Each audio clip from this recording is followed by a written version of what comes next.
It's the Terry Sullivan Show.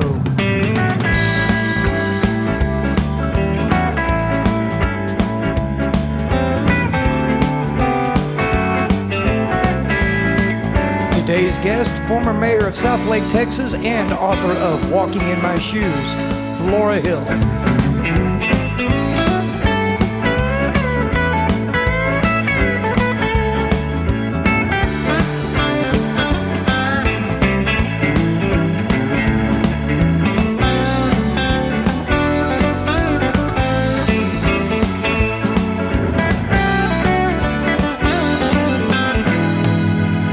And now the man who's just like my own personal GPS because he's always telling me where to go, it's Terry Sullivan.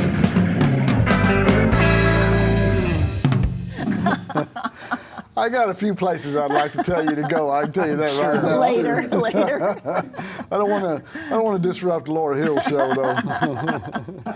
You doing good? You finally awake? A little bit. Yeah. Had some caffeine. I'm good now. Yeah, you're looking good. Laura? Terry, So here we good. are again. Well, here we are again. But I love it when you come on this show because you're just so energetic and you're bright and you just always look picture perfect. So I appreciate you being here. Oh, thanks. I'd love to be a regular so that we can do this often. Yeah, we will. You are busy.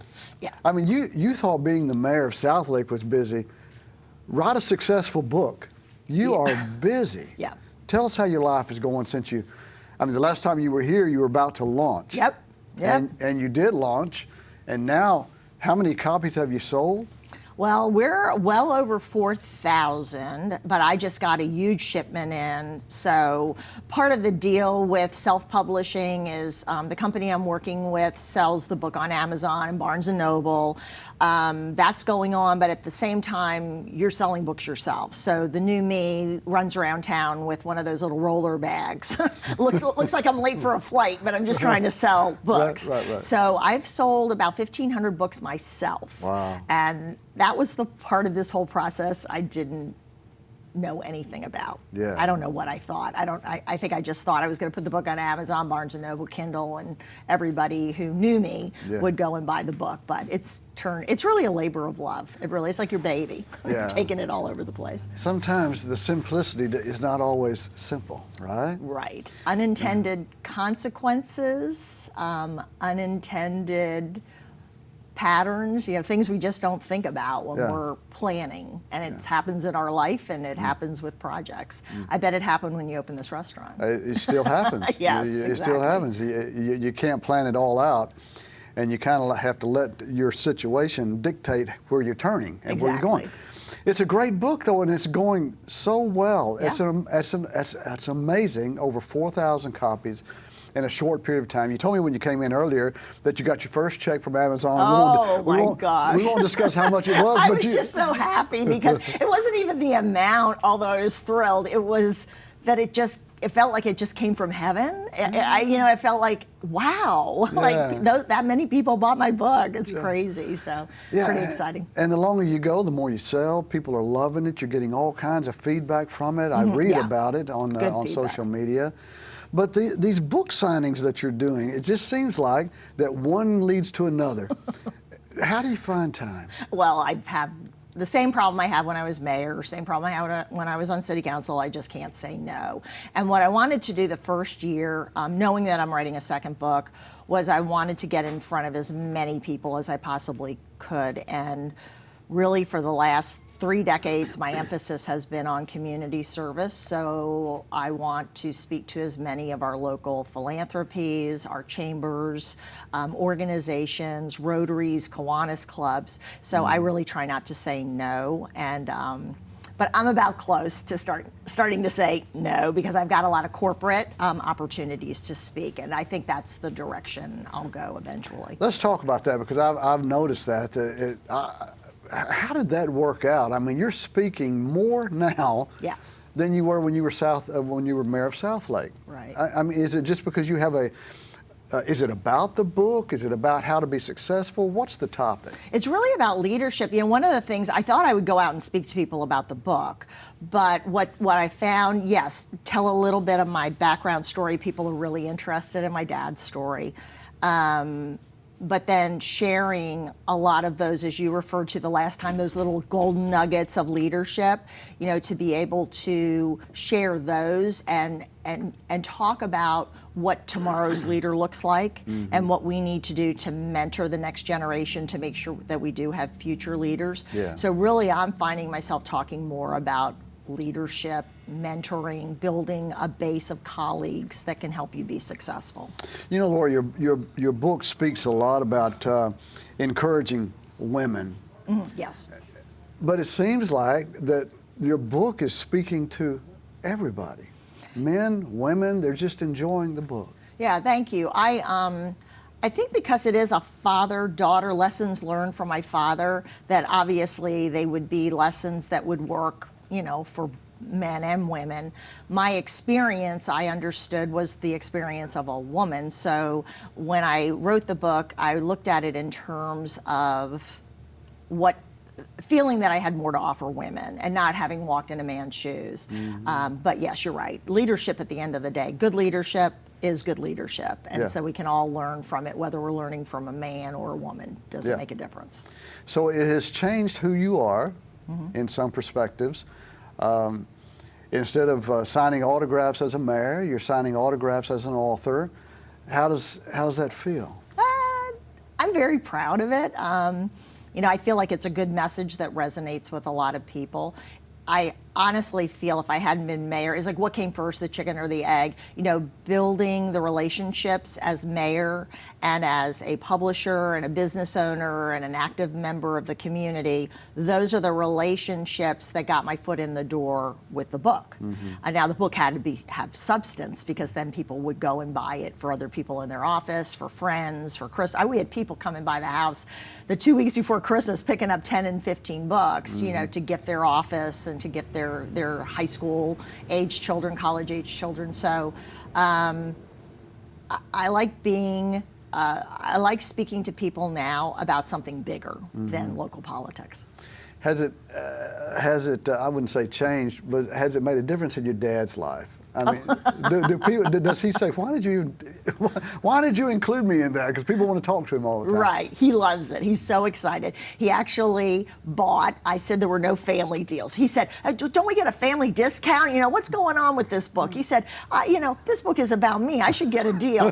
I said, no deals until I break even. But he bought quite a few books and has gifted them to his friends and people that know him and have done business with him. Right. And I think he's just thrilled to see so much of our family experience over the generations shared in a way that brings value. I think that's what he feels, that people that read the book will get a lot of insight, not necessarily just into our family, but into how important God and country and giving back and serving your country, how important those things are, because many families have gone through that. So many life lessons in there, so many nuggets of wisdom in there for people to glean from and apply it to their life, and direction. There's a lot of the book is if you've been down this road and it didn't work, try this road. Yes. This road works. Yes. You know, there's a lot of that in there. So let's go back a little bit, because before you wrote this book, you were running in an election, and I believe you told me at one time that you did not get elected, and it just spiraled you down. What do I do now? I'm embarrassed. What do I do now? You wrote the book, and everything has just turned out great. Well, yeah. I wrote the book first, and I had a plan, and the plan was, when you're done being mayor, you know, I was term limited. What next? Okay, I'll write a book and I'll share stories about being the mayor and about leadership. And then the opportunity came to run for state rep, and the book wasn't done. It was almost done. I would probably say it was pretty close to being done, but I put it on pause and I gave all my effort to running. Then when I lost, I went back and looked at the book, and asked myself, did this book say everything that I wanted to say? And because I was disappointed that I lost, like anyone would be, Sure. I took it as an opportunity to add to the book, add a little more humility, add some honesty. Joe appreciated that. Yeah, especially the humility. But I really think too, when you tell your own story, it's hard to balance, right? You want the book to have the good and the bad, but you don't want too much good, because no one's life is too much good. Not to say we don't enjoy our life and get a lot out of it and fulfillment, but there are tough times, and without going into all the gory details, you still want to come across as being humble and letting people know. So it ended up being another chapter of the book that just made the book even better. Yeah, but that's just you, though. I mean, you're very driven, but at the same time, you're a very humble person. I think that's why people gravitate to you. They see that spirit of aggression and go get it, live life to the fullest, but at the same time being humble from where you came from. So let's talk. First of all, let me ask you this. If I did not have a slice of coconut pie to give you today, would you still be here? Well, I was bargaining on the way in. I never have had anybody that said, if my pie's not here, I'm not doing it. I'm a negotiator. There's always quid pro quo with me. But yeah, your pie. I honestly, the whole way from Justin over here, that's all I thought. Well, I'm glad I have a piece for you, because I'd be a little worried. You would be delivering it to my house tonight if you didn't have it. And I would do that. We live pretty close. We do. So, at our anniversary party, we gave away 2 of your books, one on Friday night, one on Saturday night. Well, the lady that won it on Friday night, I didn't have it. Right. I didn't have it. So we gave her a card that said, book is coming. Do you know, the next day that we were open, so Saturday night, and then we didn't open again until the next Wednesday. The next day that we were open, she was at the door ready for that book. And I didn't know if I had it or not, so I'm kind of panicking. But sure enough, it was sitting on my desk waiting for her, so she was a happy camper. Oh, good. That makes me feel good. Yeah.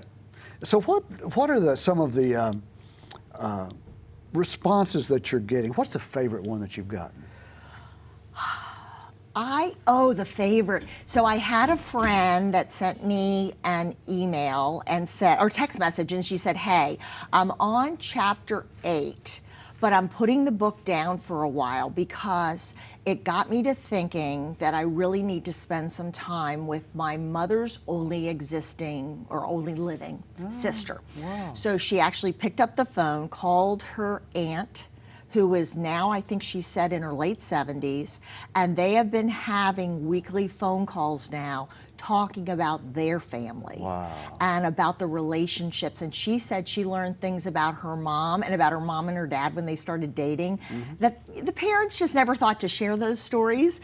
And so she said, sorry, I'll get back to your book, but I wanted to share with you how much fun I'm having with my aunt. Isn't that something? Yeah. I mean, you would never expect that, right? No. You would never expect, okay, it's gonna encourage someone to get into family roots. Right. And that's one of the things when I'm speaking that I tell people that I've learned the greatest lesson out of all of this is talk to your family and build a history for your great-grandchildren or your great-great-grandchildren.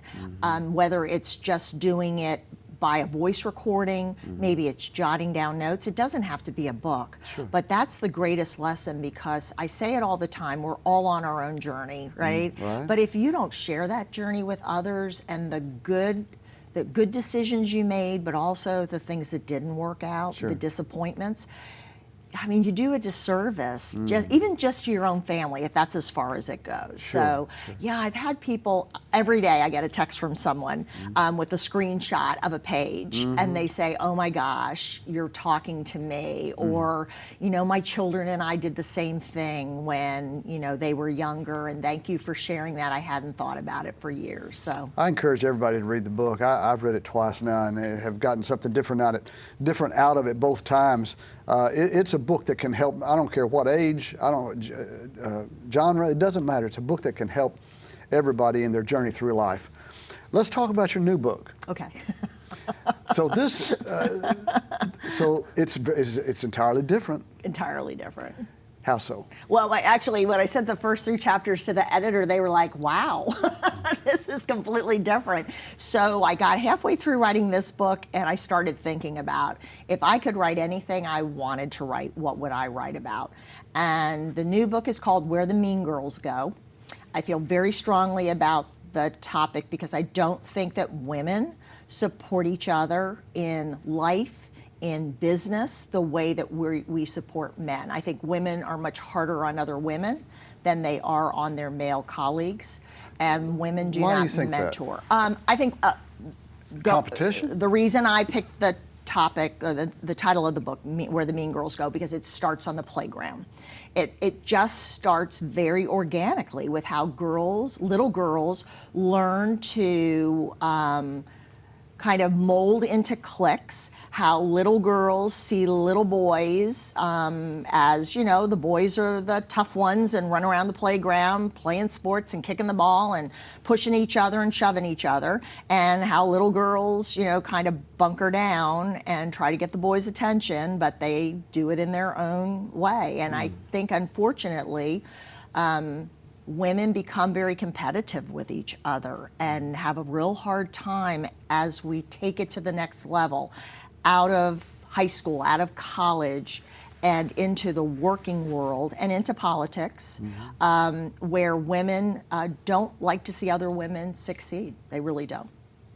So when you think about that, how do you encourage that to change? Well, I think the first thing is talking about it, honestly. And the book that I'm writing is just a series of true stories. This honestly happened. This is how a woman treated another woman. And it's not a beat up on women book, because I honestly think every woman I have spoken to knows a mean girl. Knows a mean girl. And a mean girl isn't someone who's ambitious or pushy or always out there, always fighting for it, always trying to get it. Mean is a different word. Mean is when you're purposely spiteful and you are, I talk about backstabbers a lot. And I think that it's important to talk about it, because we can't do things differently if we don't talk about it and talk about why we are that way. Why do we tend to be jealous of each other versus of supportive of each other? And why are we so judgy? Why are women so judgy of each other? It's an important discussion, because if we want to be mentors and if we want to be colleagues that lift each other up, then we have to understand what that dynamic is, and to know when we might see it in ourselves so that we can stop it. I can't think of anybody that could fill that position more than you. You're very influential. You have a great understanding of the subject that you're talking about right now, and to be able to help women get past that. Mean girls. Is that a derivative of environment? Is it a derivative of life experiences? Is it a derivative of just having a mean spirit? Oh, I think probably all of those. For different people, and I'm also very honest about the fact that sometimes we can be just mean. Doesn't make you a mean girl for life, but you can do something that just really is unkind toward another woman. Even simple things like a woman getting a big promotion in the office. I had a woman share a story with me about an office full of men and 2 women, and she got a promotion.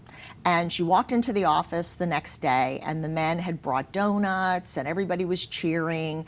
And the woman came late to work that day, and when she walked in, she looked at the donuts, and they said, "Oh, have a donut. We're celebrating so-and-so." And she's like, "No, I'm not interested in a donut." Just kind of a downer about it. And sometimes we just can't help ourselves because we're so emotional. We're so emotional. So to answer your question, I think it comes at us from all different. I think there's a lot of jealousy because there's a lot of pressure on women to look a certain way and to act a certain way. For many years when I was coming up through corporate America, there was a lot of pressure to dress more like men. I mean, we even wore the little silk bow ties, or ties, because the guys wore the silk ties and suits from Brooks Brothers, just to kind of fit in and to be tough and to not show our emotional side, and heaven forbid we cry. And I think that's pushed us into not understanding that women get to be women and we get to be different. We're not men. We shouldn't want to be men, and we shouldn't want to operate like men. And I think when we let the guard down, we start accepting each other and being more kind to each other.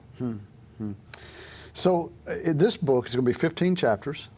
Yes. And you're on 11. Yes. Are you proud of what you have so far? I absolutely love it. I actually read it the other night just to check over some of the editor's corrections, and I was like, "Ooh, that was a good story." And it's very edgy. It's very hard cutting.